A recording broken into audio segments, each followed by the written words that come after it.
caring work women do, Yeah, so much that it's not noticed. I agree. And whatever else we're doing, Yeah, unless we're wealthy people and then we get other women to work for little or nothing for us, to pick up the pieces that we don't wish or don't have time to do, yeah. we are always doing the housework. Mm. And we are always expected to do that. So it may have overshadowed my work, my political organizing may have overshadowed my caring work. Yeah. But in any case, it was invisible. You think? I think it is. I think that caring work is invisible because it doesn't start at a particular hour and end at a particular hour, but is there always making it easy and comfortable and enriching for others. I'm a carer myself, professionally. My main source of income right now doesn't come from my publishing, although I managed to get a trip to Barbados out of my music last year. I do some music as well. But my main income at the minute actually comes from work as a carer, mostly working with elderly people. That's how I pay the bills. Additionally, I'm a parent and I provide care for my son and my daughter. How old are they? My daughter's 13, my son is 8. And for their mom, and we no longer live together, but I continue to support her and them as best I can. Right. And many times, I do feel, in fact, she and I have this this argument. I do feel that there's no recognition of my care work. Right. Apart from the paid work. Well, even in the paid position. Yeah. Even in the paid position, I don't think everything that I do for my clients is appreciated. No, of course not. Especially the morale building work. One of my clients particularly has a lot of issues with self-belief and this kind of thing. And I do quite a lot to try to build morale and stuff. So I guess what I'm saying is I feel that the visibility, I appreciate your work for what you've done to help bring definition, the limits and so to make it easier for people to see it and value it. But I wonder to what extent you can never do that exhaustively or to the satisfaction of everybody. Because certainly for and this feeds a bit into the other issue about intangible values, sentimental value, and this kind of thing. Do you think that there'll be a point where there'll be a universal agreement on what a pat on your son's head is worth, or your daughter's head, or a hug, or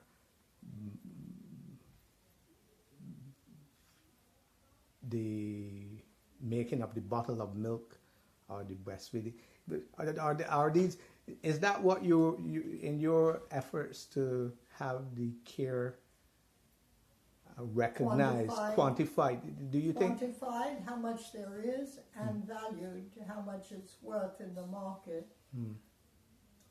Once you ask for it to be quantified and valued, you are really making a claim for the importance of that work. Yeah. And we make a claim for the fact that the society should not be at the mercy of the market, but that the market should be at the mercy of caring. So we're talking about a whole different way of organizing society, not merely for this person's caring or that, but for a society where the individual is cared for and is himself and herself a carer for others. That is, the nature of the relationship will not be the cash nexus, but the needs and satisfactions of each individual met by the society generally. And that is the beginning of caring and caring relationships. And that's what we are talking about. And that's why we say as our kind of slogan, invest in caring, not killing. That is, the society must not only honor but protect the carer and value the carer, and the society must take that as its starting point in the relationships among us. That's the end of racism, you know. And that's the end of competition between individuals, which children at a very early age are involved in, introduced into. You know, when a child starts school, the first thing that he or she knows is that all the other children are competing for the top slot. Do you envisage Such a society? where those things can be done away with? Absolutely, I assume that. I assume that what man hath created, man can destroy and replace. This is not God-given or given by the nature of man or the nature of nature. Yeah. So you're envisaging an ethical ascent of man, if I might allude to Brownowski. A socially rewarding, absolutely the ascent of man from slavery. And the ascent of man from slavery is definitely the ascent of man from a market-driven society where the God is gold. I guess for me, I've come out of my Christian heaven-focused vision of the world toward a vision of the world where each generation works out their. In the book, I describe it as a pattern of degeneration and renewal. So it's a case of cycles. From my point of view, there will never be that infinite, eternal. We'll never reach that state where we don't have to Compete. I wouldn't say. I don't think it's a case of even just competing. It's a case of getting to know each other and value each other.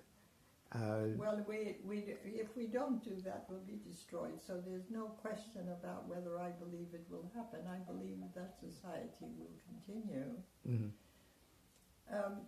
I edited a very interesting book called Ujamaa, which is the story of the 17 socialist villages in Tanzania when Nyerere was the president after the independence. I read a bit about that. Yeah. Pardon? I read a bit about that, your work. Yes. And those villages embody what I think is a universal perspective. I remember one journalist from Canada who went there and spent a couple of weeks, and he said they were the happiest weeks of my life. I want to live in a village where I'm happy. They worked hard. They had very little. We can have a great deal more. And be unhappy. Pardon? And be unhappy. Well, we can have a great deal more and be a great deal happier too, because that's what they were aiming for, and that's what they were achieving. And that is not the only time or place where such ideas worked. They were destroyed by international capitalism, which worked with the local ambitious. But it is possible, and it is essential for human survival now, that we are not guided to the destruction of the world and of each other. You know, the Syrian news this morning, they have ceased to find words for what's happening in Syria and how many children they're killing. They're anxious to kill the children especially, so they don't grow up to be a force against them. This is the world we live in now, and the question is, what else can we offer? What kind of a struggle can we make so that human beings once again are central, rather than these lunatics who are in charge of state after state? Trump is not the only one. Agreed. Assad is pretty insane. The guy in charge of Russia is a maniac. The Nazis are in charge in Poland again. A few European. They're, you know, it's so.